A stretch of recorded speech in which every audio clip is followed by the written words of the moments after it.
नमस्कार, आप सभी को लगभग एक सप्ताह हो गया है वन रक्षक, क्षेत्र रक्षक, जेल प्रहरी और जेल पुलिस अधीक्षक के एग्जाम चलते हुए।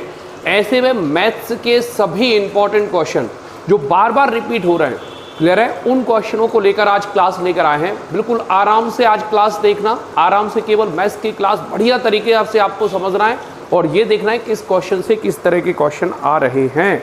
तो चलिए शुरू करते हैं। पहला क्वेश्चन है 28 सेंटीमीटर आधार वाले व्यास को एक गोले के परिगत बेलन के आयतन ज्ञात करना है। देखिए, तो बेलन के परिगत, तो ये है बेलन, ठीक है, या इस तरह से पहले आप गोला बना लो और इसके परिगत बना है बेलन, ठीक है, इसके परिगत क्या बना है, बेलन। तो बेलन जो होगा वो कुछ इस तरह से दिखेगा और बेलन जो होगा वो इस तरह से बना है। थोड़ी सी आकृति अगर आप समझ पाए, और ये वाली चीज़ जो है वो दी है 28। तो अब अगर आप जरा ये समझेंगे, कोशिश करना जरा, कुछ इस तरह का ये क्वेश्चन है, जैसे ये बॉटल है, ठीक है, तो बॉटल में यदि मैं एक कांच वो रख दूँ, एक छोटा सा कंचा टाइप का रख दूँ, तो इसमें फिट बैठ जाए, ठीक है, थोड़ा सा और ऊपर। तो जो बेलन का हमें आयतन ज्ञात करना है, तो बेलन का आयतन आप कैसे ज्ञात करें, बेलन का आयतन होता है पाई आर स्क्वायर एच। तो आप काय की जरूरत है, त्रिज्या की और ऊंचाई की। तो जो बेलन की ऊंचाई होगी वह जो है वह गोले का क्या है, गोले की त्रिज्या व्यास है, गोले का क्या है, व्यास। तो गोले का व्यास जो होगा 2r बराबर क्या लिख देंगे हम, h। 2r बराबर क्या लिख देंगे हम, h। तो यहां पर हमें यह समझना पड़ेगा कि 22/7 एड इट इज। अच्छा, इसके मैं ऑप्शन भी दे दे रहा हूं, ऑप्शन जरूर लिख लो आप, ताकि आपका आंसर देखिए मैं किस तरह से कराता हूं, इसको ध्यान से देखना। इसके ऑप्शन है, पहला है 17,244, दूसरा ऑप्शन है 17,246, तीसरा ऑप्शन है 17,248 और चौथा ऑप्शन है 17,250। ठीक है, इस तरह का ये क्वेश्चन है, तो ध्यान से समझना है, आराम से समझना। तो इस तरह का है पाई आर स्क्वायर, आर स्क्वायर मतलब कितना, आर कितना हो जाएगा, त्रिज्या तो 14 हो जाने वाली, तो 14 गुणित गए 14, और ऊंचाई कितनी होगी, ऊंचाई होगी 28 ही। ऊंचाई कितनी होगी, 28 ही। मैंने क्या कहा, जो व्यास है वही ऊंचाई है। तो 7 से काटेंगे, 7 एकम 7, 7 चौके 28।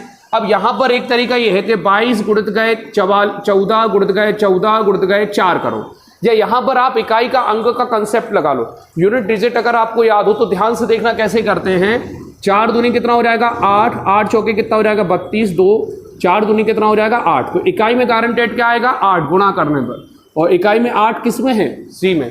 तो आंसर हमारा क्या हो जाएगा, सी। या आप इसको चाहो तो गुणा भी कर सकते हो, 22 गुणित गए 14 गुणित गए 14 गुणित गए 4 करके। ओके, अगला क्वेश्चन, एक वस्तु पर ए ने 25% की छूट देता है और ट्रेड बी 20 और 5% की 2 क्रमागत छूट देता है, और इस प्रकार बी द्वारा दी गई छूट का अंतर दिया है 320 रुपये अधिक है, तो वस्तु का अंकित मूल्य कितना है। चलिए देखते हैं, जरा सामने देखना जरा ध्यान से, तेजी से समझेंगे इस क्वेश्चन को। देखिए, तो पहला डिस्काउंट तो स्पष्ट है 25%, क्लियर है। अब दूसरा डिस्काउंट देखते हैं। तो सबसे पहले उसने 20% डिस्काउंट दिया है, तो 20% मिल गया, उसके बाद 5% दिया है, तो अब जो परसेंटेज डिस्काउंट मिला वो कितना हो जाएगा 4। तो यहां पर घटकर कितना हो जाएगा 76। ओवरऑल यहां पर टोटल डिस्काउंट कितना मिल गया है 24%। यहां पर कितना परसेंट है, यहां पर कितने परसेंट है, अगर आप देखो कितने परसेंट है 25%, यहां पर कितने परसेंट है 24%। तो परसेंटेज का अंतर कितना हो गया 1, और रुपयों का अंतर कितना हो गया 320, और हमें अंकित मूल्य ज्ञात करना है। तो 100 में क्या कर देंगे गुणा, तो कितना आ जाएगा 32,000, कितना आ जाएगा 32,000। ओके, अगला क्वेश्चन करते हैं, अगला क्वेश्चन देखते हैं। अगला क्वेश्चन हमारा त्रिकोणमिति से है। यदि सेक थीटा, यदि सेक 90 - 3 θ/2 बराबर √π है, तो 0 बड़ा है थीटा से, बड़ा है 90 से, तो 2 sin θ + 4 cos 2θ का मान ज्ञात करना। यह है क्वेश्चन, ठीक है, इसका मान ज्ञात करना। अब भाई हमें बहुत सारी चीजें लगेगी इसमें त्रिकोणमिति की। सबसे पहले चतुर्थांश पे आ जाओ। तो ये जो चतुर्थांश है, ये कौन सा चतुर्थांश कहलाएगा, ये आपका कहलाएगा जो है पहला चतुर्थांश। अच्छा, इसमें लक्ष्मण रेखा खिंचती है, थोड़ा सा मैं आपको बता दे रहा हूं। ये 90 और 270 पर लक्ष्मण रेखा खिंचती है। जब सेक थीटा अगले में चेंज हो जाता है, सेक के बाद क्या लिखते थे, कॉसेक। क्लियर है, इसको ध्यान रखना है। तो इसमें चतुर्थांश का कंसेप्ट लग रहा है, तो इसमें लक्ष्मण रेखा पार हो रही है, प्लस पहला चतुर्थांश ऑल पॉजिटिव। ठीक है, ASTC, एस फॉर, ये ध्यान रखना है, साइन थीटा, ये टेन थीटा, और ये हो जाएगा कॉस थीटा।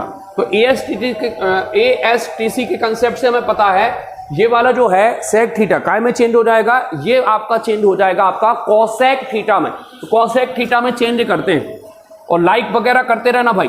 कॉसेक थीटा, तो इसको लिखेंगे कॉस, देखो ध्यान रखना, सेक 90 माइनस थीटा बराबर होता है कॉसेक थीटा। क्या होता है, कॉसेक थीटा। तो कॉसेक थीटा के स्थान पर क्या लिखा है, तो हम यहां पे लिखेंगे कॉसेक 3 थीटा बाई 2 बराबर √2। क्लियर है, √2। अब हमें ये बताओ, ये √ किसका मान है। तो आपको ध्यान होगा, अगर आपको याद आ रहा हो तो 0, 1/2, 1/वर्गमूल 2, वर्गमूल 3/2 और 1, ये किसका मान होता है, साइन थीटा। तो साइन 45 का मान कितना होता है, 1/√2, और कॉस उसका क्या होता है, उल्टा इस तरह से, तो क्या होता है, √2। तो √2 मतलब ये यहां पर कितना लिखा है, कॉसेक 45 डिग्री। क्लियर है, और यहां पर कॉसेक 3 थीटा बाई 2। तो कॉसेक से कॉसेक क्या हो जाएगा, कैंसिल, 3 से काटेंगे, 3 एकम 3, 3 5 15, और जो थीटा बराबर होगा उसका मान कितना हो जाएगा, यहां पर गुणा हो जाएगा, 15 दूनी कितना हो जाएगा, 30। अब थीटा की वैल्यू हमारे पास आ चुकी है, तो थीटा की वैल्यू यहां रख देंगे। तो 2 sine 30 degree plus 4 cos 2 theta मतलब कितना हो जाएगा, 60, 30 दूनी कितना हो जाएगा, 60। अब साइन 30 का मान कितना होता है, ये होता है आपका 1/2। 4 कॉस 60 का मान कितना होता है, ये आपका होता है 1/2। तो 2 से 2 कैंसिल, 2 से 2, 1 और 2 कितना आ जाएगा, 3। आंसर इसका कितना आएगा, 3। क्लियर है, समझ में आ रहा हो तो लाइक करते जाना, ना समझ में आए तो भी बताते जाना। चलो ध्यान से समझेंगे। अब जरा क्वेश्चन लिखा है, 1200 मीटर की दौड़ में 2 प्रतियोगी सोनल और मीनू की चालों का अनुपात 5:7 है। तो सोनल है और मीनू की आयु का चाल का अनुपात कितना है, 5:7, और ये है स्पीड का अनुपात। ठीक है, 5:7 है। यदि सोनल 500 मीटर आगे खड़ी कर दी है, तो भाई साहब ये है 1200 मीटर दौड़, और सोनल को यहाँ से खड़ा कर दिया है, तो सोनल को कितनी दूरी तय करना पड़ेगी, 700।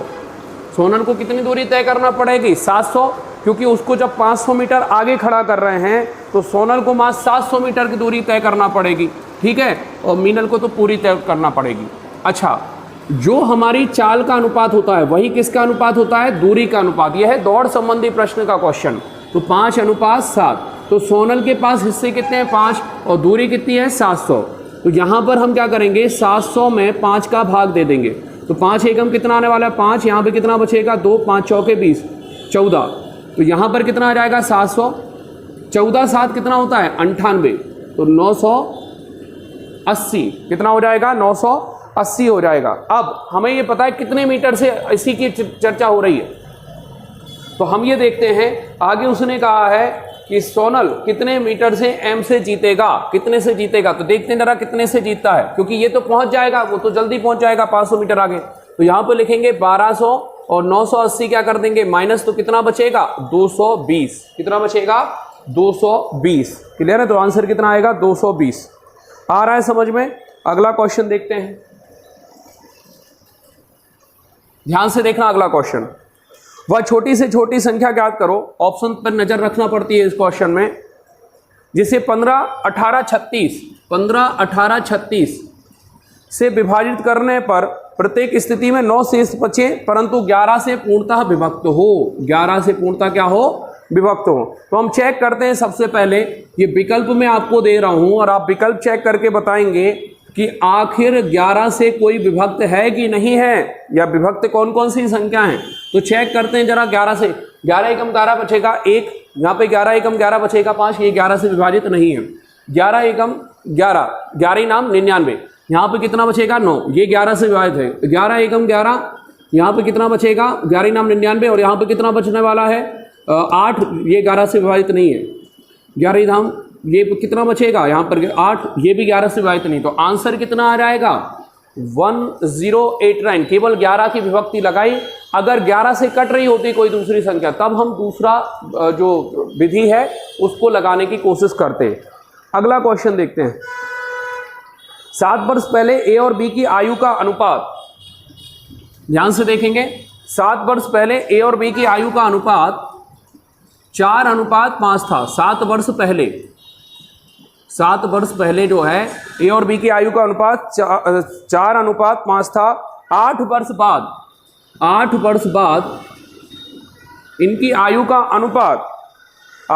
बाद इनकी आयु का अनुपात 9:10 होगा। 9:10 होगा।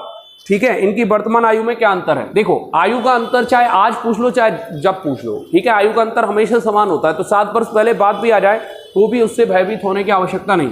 तो आपको पता है, मैंने आपको सिखाया था, यहाँ पे टोटल जोड़ देते हैं, टोटल वर्ष कितने हो जाएंगे 15, और यहाँ पर अंतर कितना आ रहा है 5 का, तो 15/5 मतलब 1 यूनिट कितने की आ जाएगी 3 की। अब किसका पूछा है? तो वर्तमान में अगर 1 ही निकाले तो 3 चौके कितना हो जाएगा 12 और 3 5 ही कितना हो जाएगा 15। तो आयु का अंतर कितना आ जाएगा 3 वर्ष। कितना आ जाएगा 3 वर्ष। अगर ये क्वेश्चन समझ में ना आए तो आयु संबंधी सवाल या problem on age by BP Dubey sir डालोगे तो पूरा कंसेप्ट जीरो से मैंने पढ़ाया है, आप उसको देख सकते हो। चलिए अगले प्रकार के सवालों पर बढ़ते हैं।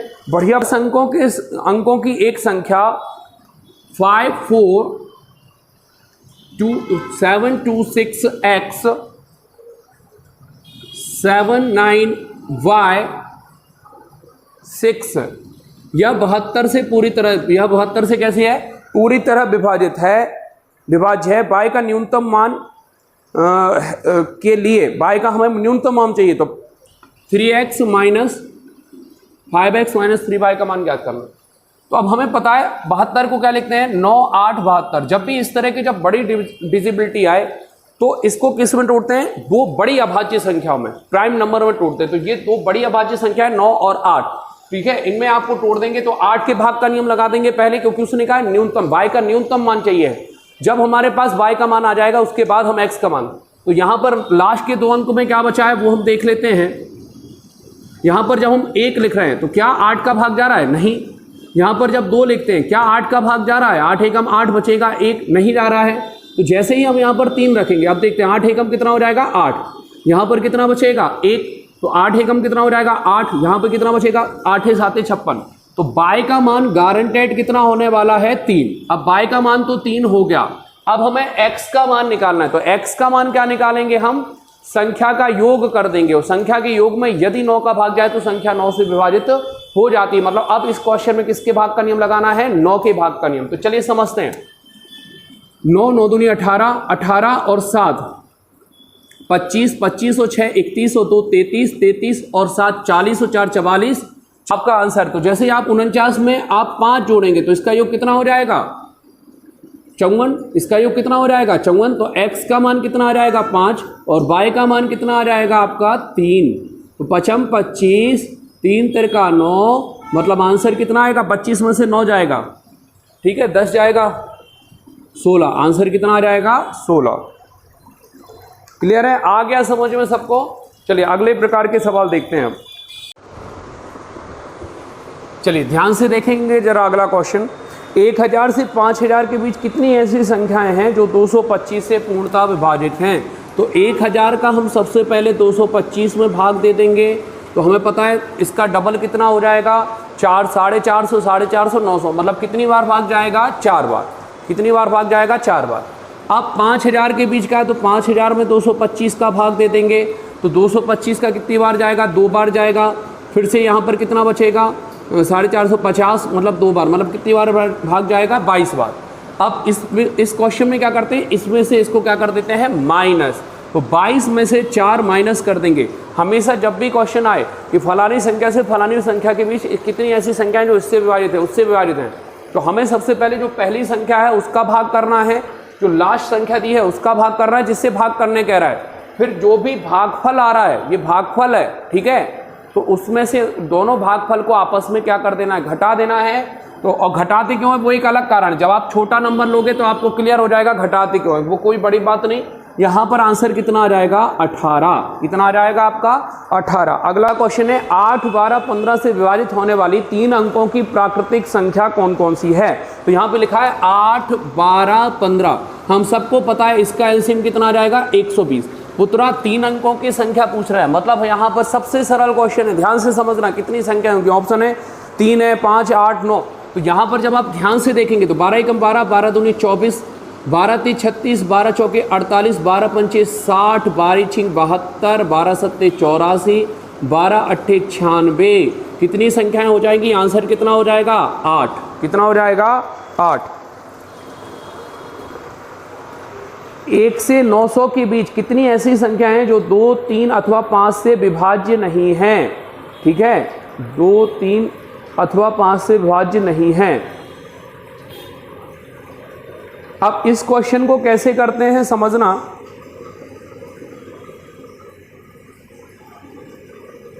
ध्यान से देखो,